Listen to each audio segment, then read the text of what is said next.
e orar, e após a oração, já devolvo a palavra, a mensagem com o pastor Isaac.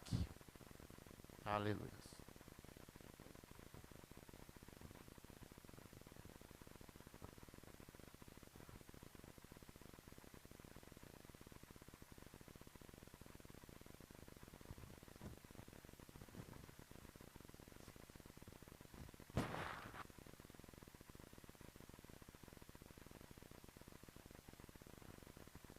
Meus irmãos, a paz do Senhor Jesus. Quero aproveitar aqui, nesta oração nós vamos fazer uma oração especial a favor da netinha do irmão Heraldo, que foi internada, né, está tossindo, né, irmão Heraldo? E Deus pode estender as mãos, né, para libertar. Então nós vamos apresentar a netinha dele a Jesus nesta hora. O pastor Benedito vai estar orando e também vamos apresentar o nosso irmão João, nosso vizinho aqui, foi internado agora à tarde também, não passa bem. Essas duas vidas e alguém mais que deseja oração, nós vamos apresentar nesta noite esses dois pedidos especial e também aqueles que precisam, e o Deus onisciente conhece, sabe e pode visitar. Que orar, pastor. Altíssimo Deus, eterno Pai, nesse momento, Senhor, nós estamos nesta casa de oração para adorar o Teu santo nome. Ó eterno Deus, abençoa, Senhor, o ensinamento da Tua palavra nesta noite. Senhor, também nós apresentamos, Senhor, todas as causas. Senhor, aquela criança que se encontra enferma. Pai eterno, visita aquela criança agora. Estende as tuas santas mãos, Senhor, para libertá-la. Senhor, também apresentamos o teu servo, irmão João. Seja com ele, Senhor. Restabelece a saúde dele, Senhor. Ó eterno Deus, abençoa a continuação desse culto, para que nós possamos sentir a tua presença, o calor do teu Espírito Santo na nossa vida. O teu servo que agora irá fazer uso da tua palavra. Tome em tuas mãos conforme o Senhor tem feito. E assim, ó Pai, nós te pedimos, no nome de Jesus Cristo, teu santo Filho. Amém.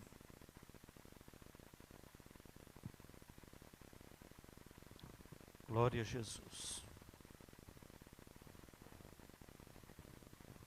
As crianças, juntamente com as professoras e também nosso professor, né, pode estar com a oportunidade de ir para a sala de música. Louvamos a Deus por esse projeto, essa igreja. Deus possa abençoar. Meus irmãos, abra sua Bíblia, livro do profeta Malaquias. Glória a Deus.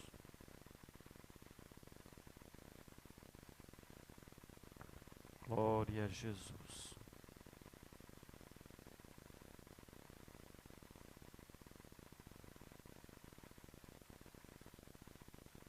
Nós queremos nesta noite estudar um tema que nós propusemos. Eu não sei se os irmãos acompanhou a publicação. Algum dos irmãos pode citar o tema que nós vamos estudar nesta noite? Malaquias 3:10. Segredo da prosperidade, né? Então nós vamos descobrir qual é o segredo para nós sermos prósperos. Os irmãos podem perceber que certamente nós estamos com 6 meses que estamos aqui na frente desse trabalho. Creio que é a primeira vez que nós iremos falar de prosperidade no sentido talvez financeiro, material, e falar de dízimo. Hoje nós vamos falar do dízimo da fidelidade ao Senhor. Talvez, me parece que é a primeira vez. Eu posso ter mencionado superficialmente, mas hoje nós iremos aqui falar um pouquinho mais a fundo desse tema que é tão importante na vida do cristão que é fiel e hoje descobriu o segredo da prosperidade. Malaquias 3:10 é o que nós pretendemos aprender e é bastante conhecido da igreja esse tema, né? Nós queremos discorrer com a igreja.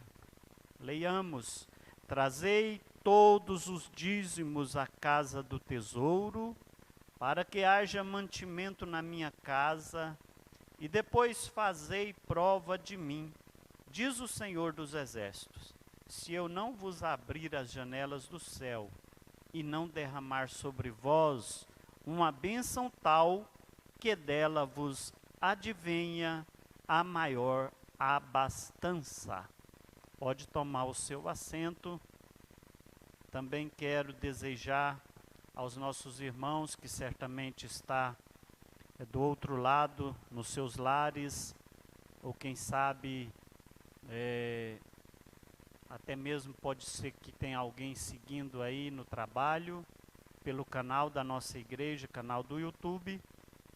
Que Deus os abençoe, que você possa tirar um bom proveito do ensinamento da palavra de Deus nesta noite. Meus irmãos, falar desse tema, qual é o segredo da prosperidade? Primeiro segredo que nós queremos discorrer com a igreja nesta noite é que para nós sermos prósperos, o reino de Deus tem que vir em primeiro lugar. E aí, para falar do reino de Deus, nós precisamos entender o que é o reino de Deus. Não é muito simples. As pessoas falam muito do reino de Deus. Na verdade, o reino de Deus é a mensagem central do Novo Testamento. Foi o tema principal da pregação de Cristo e dos apóstolos. Por falar em apóstolo, ontem nós tivemos uma reunião abençoada. Nós ministramos aqui uma palavra rápida a respeito dos dons que Deus concedeu à igreja e a pessoas nas suas particularidades, quando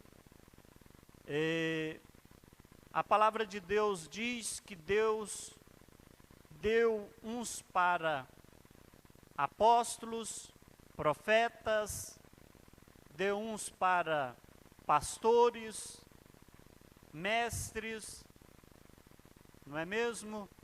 E nós falamos um pouquinho de quem é o apóstolo, quem foi o apóstolo, sendo aquele que levou o evangelho de Deus aos povos que nunca tinha ouvido falar do evangelho.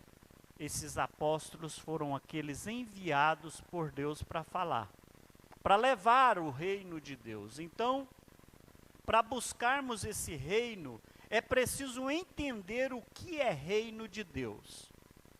Mas até porque, meus irmãos, o que não é o reino de Deus? Eu preciso também dizer para os irmãos que o reino de Deus, ele não é a minha igreja, o reino de Deus não é a minha denominação, Assembleia de Deus, o reino de Deus não é a igreja em toda a terra. O reino é maior que a igreja. O reino é o governo de Deus. Onde uma pessoa se submete a Cristo, aí está o reino de Deus. O reino de Deus, irmãos, é a presença do rei. Onde está o rei, aí está o reino. Os irmãos estão entendendo? Onde está o rei, aí está o reino. Aí, irmãos, o reino de Deus, ele vem na contramão, só para os irmãos entenderem, vem bastante na contramão desse reino aqui da terra. Numa versão mais simples para os irmãos entenderem, eu diria que o reino de Deus está de ponta cabeça aqui neste mundo. Os irmãos sabem por quê? Porque diz a Bíblia que o menor serve o maior. Diz a Bíblia que numa pirâmide, o que está embaixo, ele sobe para que o que está em cima desça. O reino de Deus, ele converteu uma mulher pecadora, uma prostituta, e fez dela uma missionária. O reino de Deus fez o maior perseguidor da igreja primitiva no maior pregador do evangelho. O reino de Deus é capaz de fazer do aspecto político destronar o todo-poderoso político em nada. O reino de Deus pode fazer isso. O reino de Deus foi aquele que na época de Jesus converteu um homem de extrema direita como Mateus e também um homem de extrema esquerda como Levi. O reino de Deus, então, irmãos, ele vem na contramão deste mundo que nós conhecemos. O reino de Deus, na verdade, é o pleno conhecimento, o arrependimento e a fé. O portal para entrar no reino de Deus é arrependimento e fé. Você já está entrando no reino de Deus. Aí vamos começar a entender. Buscai primeiro o reino de Deus. É o primeiro segredo para a prosperidade.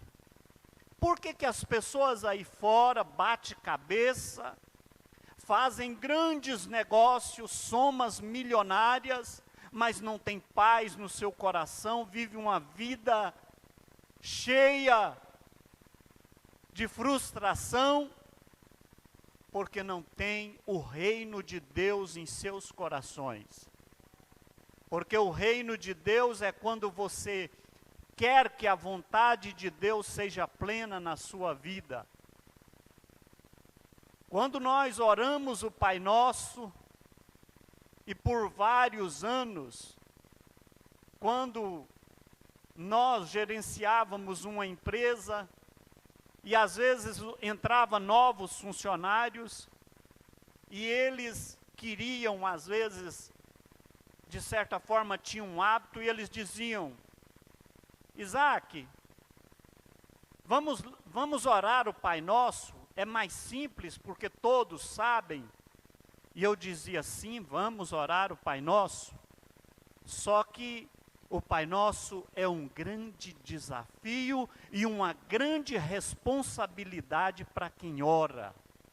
Quem ora o Pai Nosso tem que ter a certeza de que ele está realmente orando e pronto para cumprir o Pai Nosso. O Pai Nosso que está nos céus, santificado seja o vosso nome. Venha a nós o teu reino, seja feita a tua vontade, assim na terra como no céu.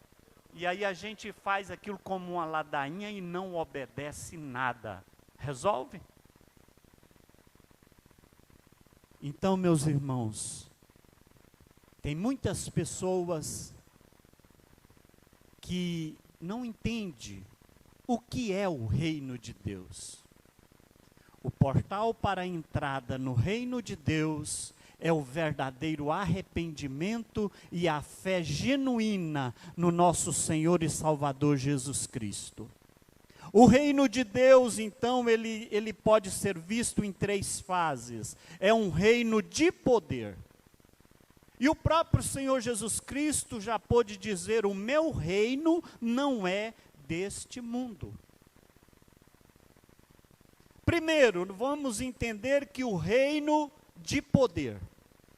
Quando nós falamos de um reino de poder, a nível de universo, é um reino que domina as estrelas, é um reino que domina os astros, é um reino que domina a história, é um reino que domina as nações.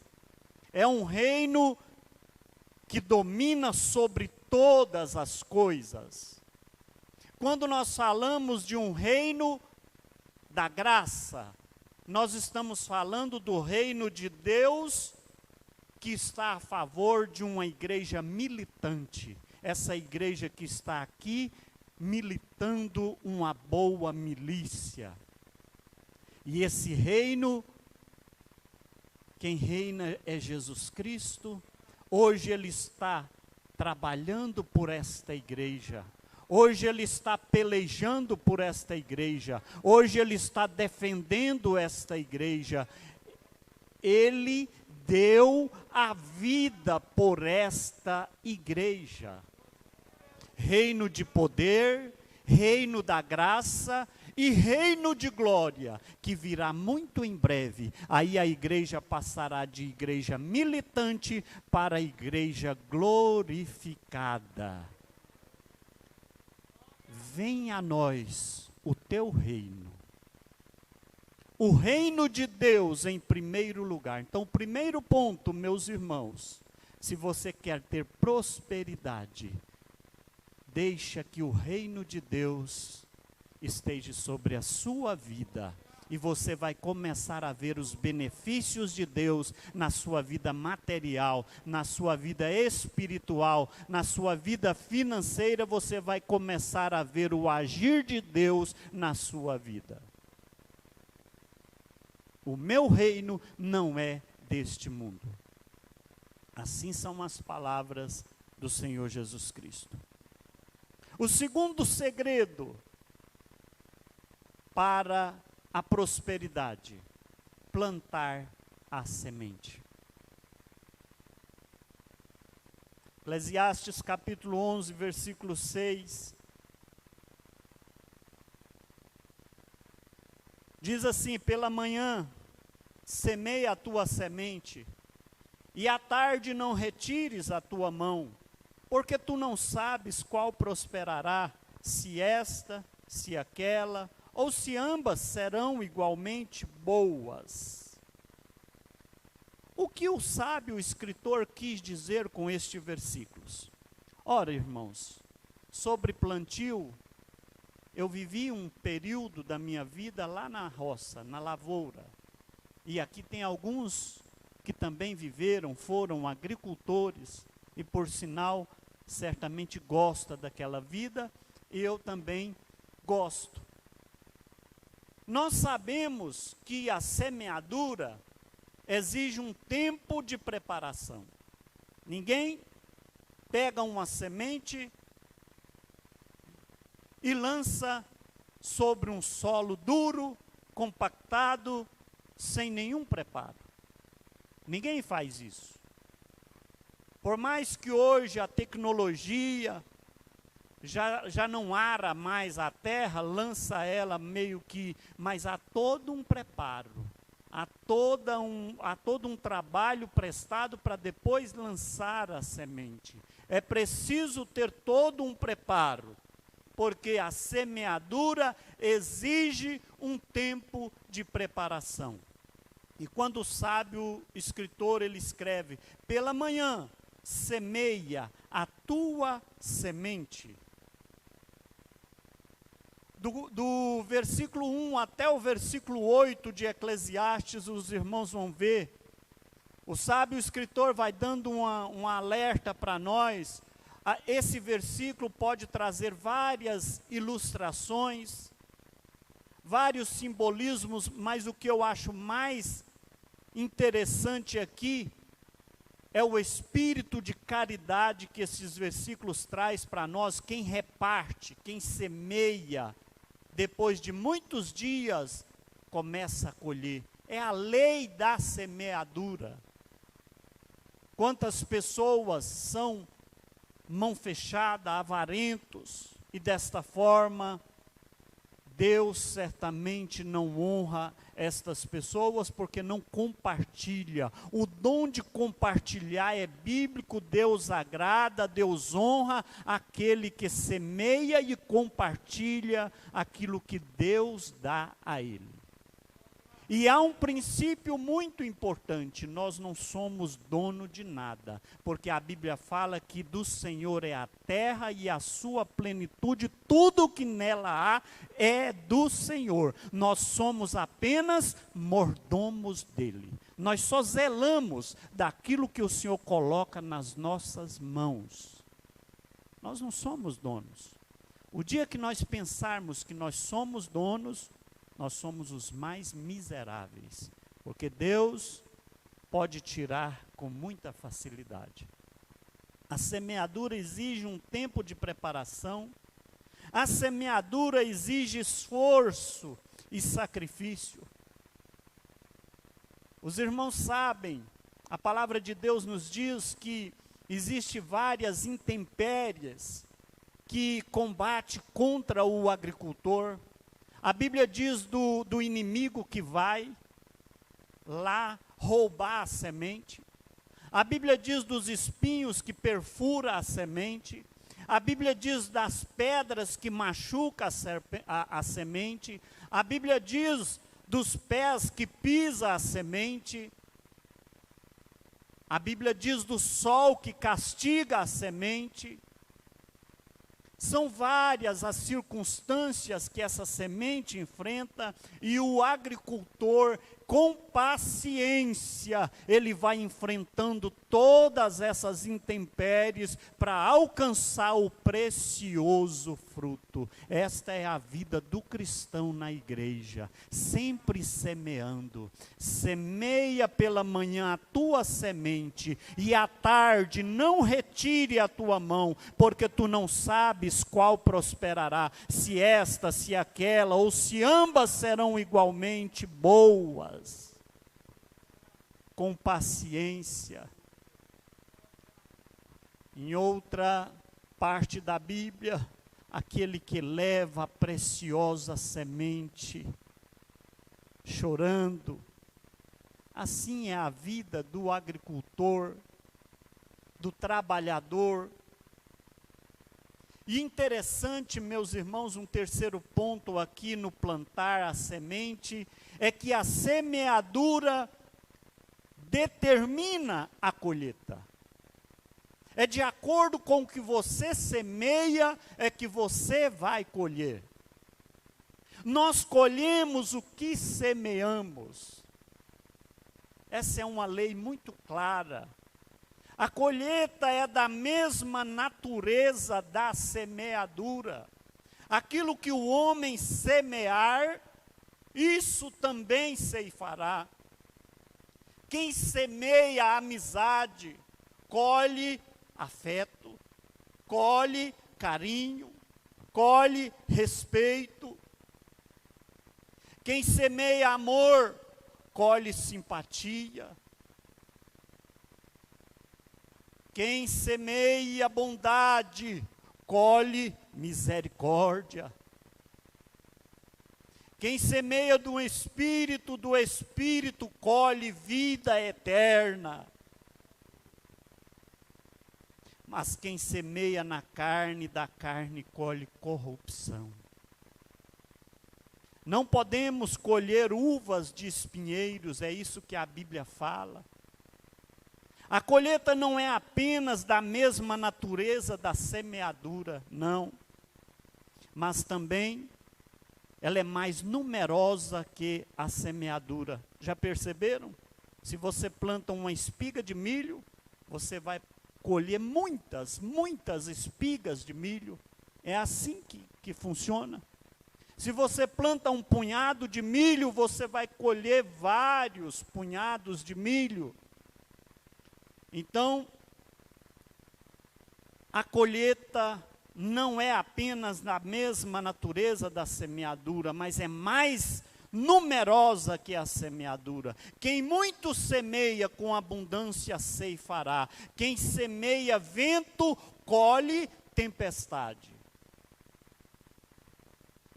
A semeadura é apenas um vento, mas a colheita é uma tempestade. Nossas palavras, nossas ações são sementes que multiplicam para o bem ou para o mal. Vê que tipo de palavras nós estamos semeando. Vê que tipo de ações nós estamos semeando. Vê que tipo de atitude nós estamos semeando. Precisamos ser criteriosos na escolha das sementes. Quando investimos na obra, irmãos, nós estamos plantando, viu?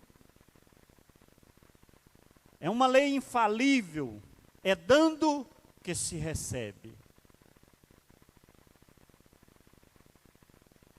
A palavra de Deus lá nos diz sobre lançando o pão sobre as águas. E nós precisamos entender a importância disso nas nossas vidas. Um terceiro segredo da prosperidade: Deus é o meu sócio.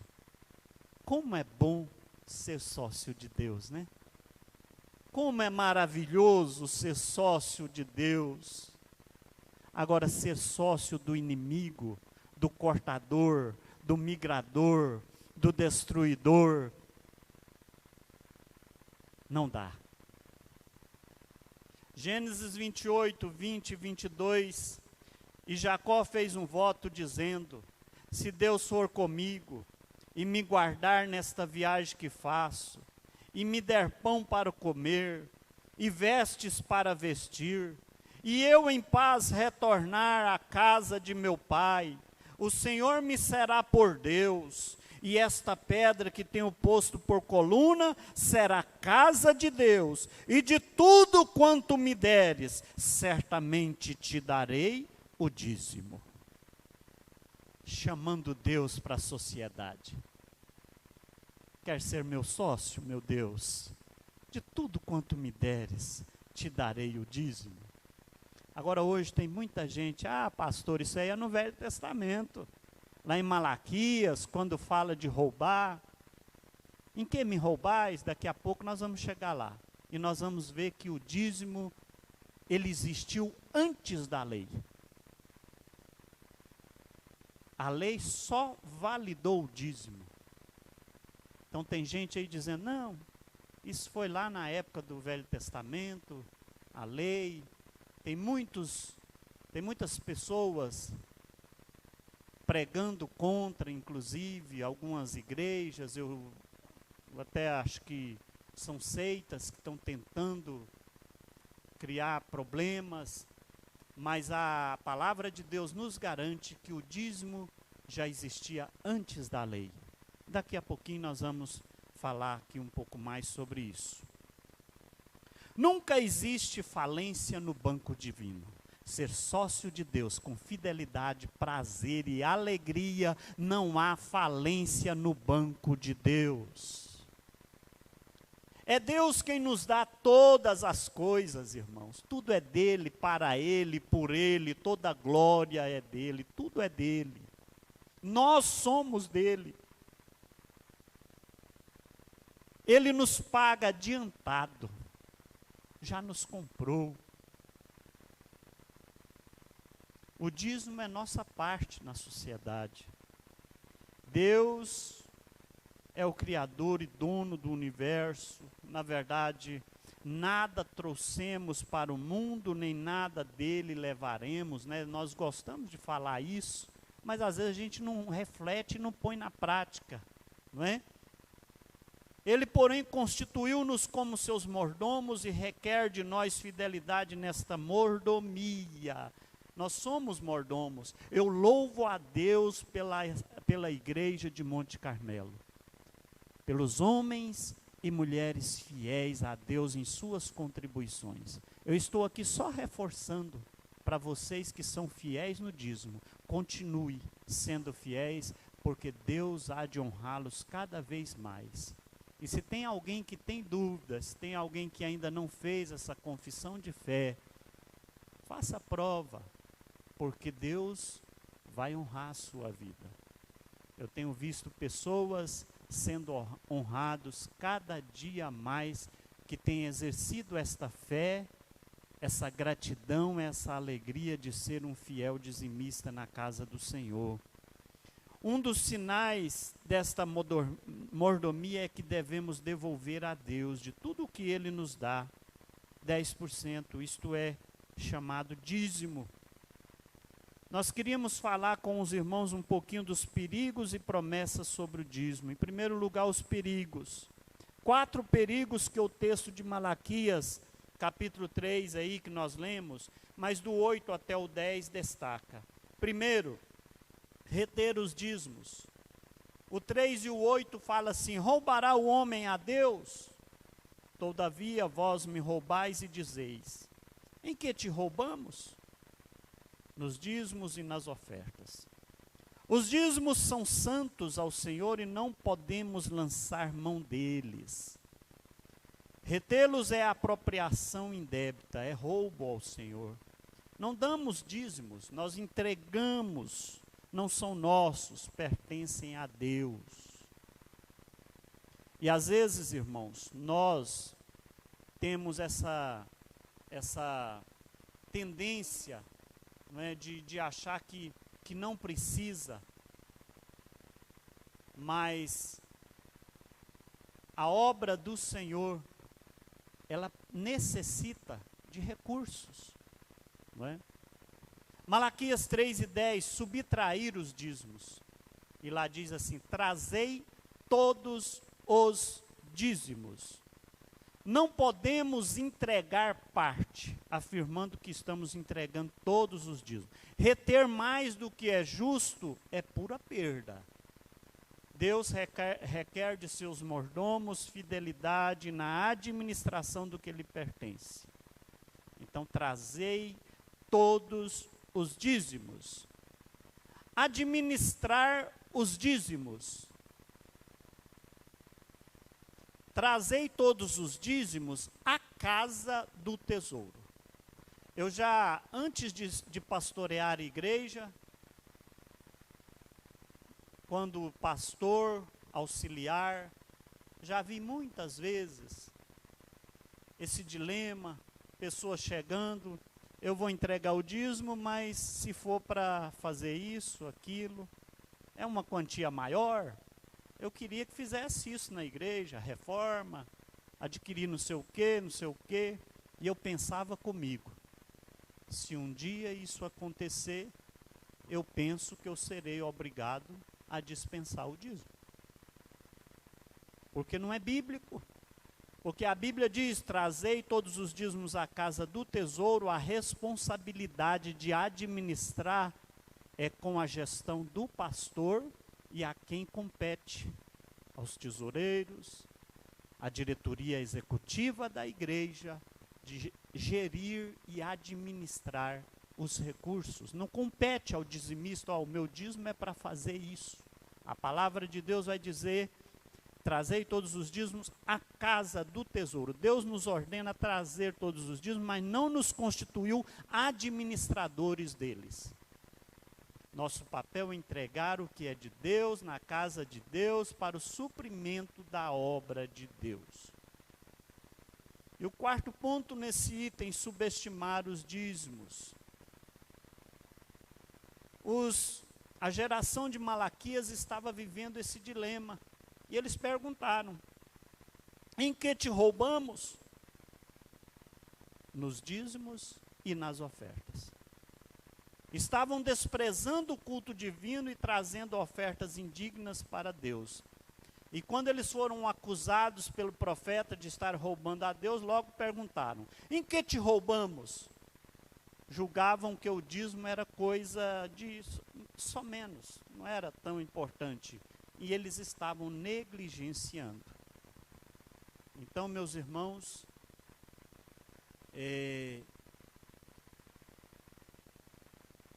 o dízimo está lá no Velho Testamento, nós vamos ver aqui que está também no Novo Testamento, existiu antes da lei, é uma ordenança, é um mandamento, é bênção, ele é entregue com alegria, é prazeroso, se você tem fé, se você entrega com prazer, ele tem agora promessas sobre o dízimo. Depois de Malaquias alertar sobre os perigos, ele passa a tratar sobre as promessas divinas àqueles que são fiéis na devolução dos dízimos. Primeiro, 3:10, janelas abertas dos céus. E provai-me nisto, diz o Senhor dos Exércitos, se eu não vos abrir as janelas do céu. Tudo o que temos, recebemos de Deus. Ele é o nosso Criador e também provedor. Quando somos fiéis a Ele na mordomia dos bens, Ele promete abrir-nos as janelas do céu. Dele vem toda boa dádiva. Interessante, outro dia eu ouvi um depoimento, e eu fiquei assim, preocupado, fiquei constrangido. No nosso campo, não vou citar o pastor e nem o membro por questão de ética, mas o irmão chegou no pastor e disse: olha, pastor, eu estou passando por uma dificuldade. Nunca passei, mas agora chegou, a dificuldade veio, e eu estou precisando de uma ajuda. E o pastor disse: olha, irmão, é simples, o senhor chega lá no tesoureiro, pede para ele, era final de ano, pede para ele levantar todo o dízimo que o senhor entregou durante o ano, ele pode repassar para o senhor. Resultado? Não tinha dízimo. Então, irmãos, a igreja, ela é uma associação que pode socorrer, mas como vai socorrer se nós não temos sido fiéis para que no momento certo a gente seja socorrido? Não é? Então tem bênçãos, janelas abertas dos céus, bênção sem medida, e não derramar sobre vós bênção sem medida. Deus é abençoador, aqueles que o honram são honrados por ele. 1 Samuel 2:30. Suas bênçãos são abundantes e sem medida para aqueles que confiam na sua providência e são fiéis, mordomos dos recursos que ele mesmo coloca em suas mãos. Bênçãos com medidas. Há bênçãos que podemos medir, irmãos. Você mesmo pode medir essas bênçãos da sua fidelidade com Deus. É só você olhar a empresa que você gere, olha o pão de cada dia na sua mesa, olha o remédio, olha o templo onde você congrega, olha os instrumentos musicais, olha a escola do seu filho, olha o carro, olha a gasolina, olha as viagens, olha as roupas, olha os detalhes da sua vida. Faz aí uma análise e a lista pode seguir mais longe ainda. Pastor, mas os ímpios também têm essa vida. Mas será que eles têm essa paz de conseguir, não é, essa alegria de, por final, herdar a vida eterna? E de saber que você entrega o dízimo e ele não lhe faz falta alguma. Amém? Terceira promessa sobre o dízimo: devorador repreendido. Malaquias 3:11. Por vossa causa repreenderei o devorador. Deus não apenas abre sobre nós as janelas do céu, mas também repreende o devorador para que ele não consuma o fruto do nosso trabalho. Deus nos abençoa e nos protege. E a quarta promessa sobre o dízimo: felicidade plena. É aonde eu falei, a diferença pode estar aí. Malaquias 3:12. Todas as nações vos chamarão felizes. Quando somos fiéis a Deus e abençoados por Ele, isso serve de testemunho às nações, e todos reconhecem que somos um povo feliz, porque não retemos o que é de Deus, mas com gratidão entregamos o que lhe pertence. Fica claro, irmãos, que o dízimo não é subtração. Sabe de uma coisa? Na matemática de Deus, perdemos o que retemos e ganhamos o que entregamos. Pode ter certeza disso. Irmão João, a gente perde o que retém, mas a gente vai ganhar o que a gente entrega. Amém, irmãos? Eu estou falando para uma igreja dizimista, viu, irmãos? Isso aqui é para fortalecer mais a fé de vocês. Não pense os irmãos que eu estou aqui triste, não. Eu estou feliz. Mas se eu não falar, pode ser que venham ventos por aí. Entenderam? A palavra de Deus nos fala. Ontem nós falamos, né, sobre os ventos.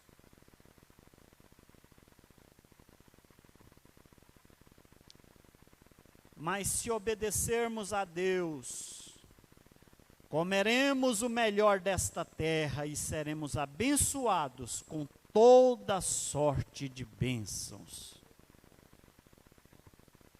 Agora, dízimo no Novo Testamento. Vamos ver lá Mateus 23, 23. Estava vendo outro dia um pastor que falava sobre o dízimo e alguém foi e comentou que o dízimo é só no Velho Testamento. Aí eu acho que essa Bíblia do irmão não tinha o Novo Testamento. Porque Mateus 23 e 23 vai dizer assim: ai de vós, escribas e fariseus, hipócritas, pois que dizimais da hortelã, do endro e do cominho, e desprezais o mais importante da lei, o juízo, a misericórdia e a fé. Aí, irmãos, Jesus aqui está dizendo, né?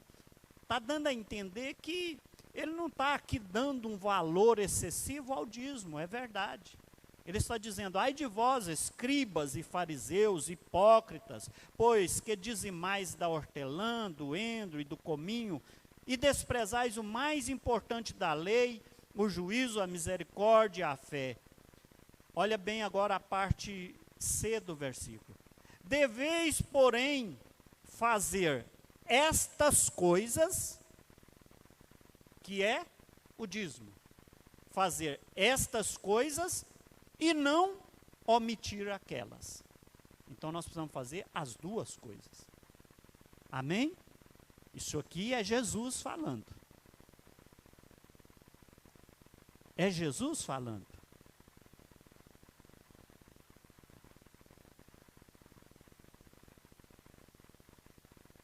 Então, meus irmãos, lá em Hebreus 7, 8,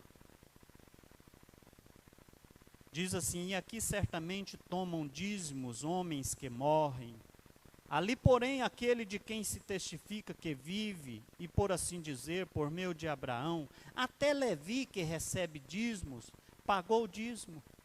Ora, aqueles que usam o argumento de que o dízimo é da lei, e por estarmos debaixo da graça, estamos isentos de observá-lo. Da mesma forma, então, estariam também isentos da justiça, da misericórdia, da fé, porque por essas virtudes aí que são cardeais na nossa vida, né, a lei, são da lei, justiça, fé, misericórdia, vem da lei.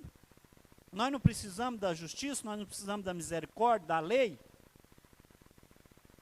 não é? Nós precisamos da justiça, da misericórdia, precisamos da fé, e elas vêm da lei. Assim como o dízimo. Então, meus irmãos, nós temos a convicção dessa bênção de Deus na vida do cristão, e precisamos agora, o quarto ponto do segredo da prosperidade, descansar nas promessas. Promessa, se você é fiel nas suas contribuições, quando vêm as provas, você entrega nas mãos de Deus e confia. Eu já passei algumas dificuldades, mas eu confiei, entreguei nas mãos de Deus, e Deus me deu grandes vitórias. Hoje eu posso garantir as vitórias que Deus me deu. 2 Pedro 1:4, pelas quais ele tem nos dado grandíssimas e preciosas promessas, para que por elas fiqueis participantes da natureza divina, havendo escapado da corrupção que pela concupiscência há no mundo. E aí, o nosso pedido para a igreja nesta noite: confiar em Deus em todo tempo. Não é só no momento de dificuldade, desespero não, viu? Confia em todo tempo, confia em Deus. Ontem à noite, ontem à tardezinha, nosso irmão Marcos, ali de Grupiara, nosso dirigente, ele falou: pastor, e como é que chama o novo vírus que está vindo de lá para cá, dos continentes? Eu não sei ainda o nome. Ele sabe, Omicron? Ele trabalha na saúde, então ele realmente está por dentro. Eu falei: o que é isso, irmão? Ele falou: é um novo vírus aí, já está vindo. Eu falei: irmão, eu ainda não sei, e eu não vou antecipar esse problema. Mas ele é da saúde, ele precisa saber. E eu não vou antecipar esse problema. Sabe por quê, irmãos? Porque nós vamos descansar nas promessas de Deus. Tudo está no controle de Deus. E eu quero pedir à igreja: não se preocupe com o amanhã. Tão somente confia, não se desespere. O que você tem que passar, você vai passar confiando em Deus. Deus é quem está com você e batalha e peleja. A igreja militante no reino da graça. Nós estamos agora atravessando o reino da graça. E a igreja militante, Deus caminha com você. Muitos têm uma esperança que não se desespera. Já viu aquele exemplo da Penélope? Que era aquela mulher lá do passado, da guerra de Troia. Penélope foi prometida, casou-se com Ulisses. História antiga, aconteceu, né? Mas só que depois virou mito, lenda. Casou-se com Ulisses e Ulisses foi para a guerra. Ficou na guerra 10 anos. E o pai de Penélope queria que ela casasse novamente. Ulisses foi para a guerra. Mas Penélope amava Ulisses e ela não queria se comprometer com outro homem. Naquela época era assim. Né? O pai tinha interesses econômicos e por tudo queria que sua filha Penélope casasse com outro homem. O que ela fez? Esperança que não se desespera. Diz a história que ela costurava uma colcha. Depois vocês entram lá no Wikipédia lá e lê a história. E ela costurava uma colcha, e ela fez uma promessa para o seu pai: quando eu terminar de costurar a colcha, eu me comprometo a arrumar um outro marido. E o que ela fazia? Durante o dia ela costurava a colcha. À noite, escondido, ela ia e desfazia tudo que ela costurava. E assim foi anos. Ela fazia de dia, à noite ela desfazia, para protelar, esperando o Ulisses. Esperança que não se desespera. Sempre tem um jeito, sempre tem uma saída. O crente precisa ter essa esperança que não se desespera. Amém, irmãos? Descansar nas promessas. Há aqueles também que vivem o próprio desespero, sem esperança. Lembra do paralítico? O tanque de Betesda? Chega Jesus, o que tens? Ah, Senhor, estou aqui há 38 anos. A bênção estava lá para ele e ele já chorando, murmurando, reclamando. Todas as vezes que eu vou entrar, entra um na minha frente. Vive o próprio desespero sem esperança. Mas há aqueles que esperam com segurança. Esse tem que ser eu, tem que ser você, tem que ser cada um de nós. Diz a história daquele grande pregador, Dwight Moody. Moody estava numa terra longínqua. Estou terminando, viu, irmãos? Uma terra muito longe. Aí lá ele se adoeceu, a doença de morte. Mas ele queria, no seu estado terminal, estar na sua terra. E ele pega o trem e ele volta para sua casa. Ao chegar na sua casa, e ele percebeu multidões orando ao seu favor, orando pela sua cura. Mas ele sabia que a sua partida era iminente e ele pôde dizer assim: afasta-se a terra, aproxima-se o céu, estou entrando na glória. Sabe o que é isso? Aqueles que esperam com segurança. Assim é a vida do crente, descansar nas promessas, estar seguro. Se chegar o seu dia, meu irmão, se chegar o meu dia, minha irmã, nós estamos seguros nas mãos do Senhor nosso Deus.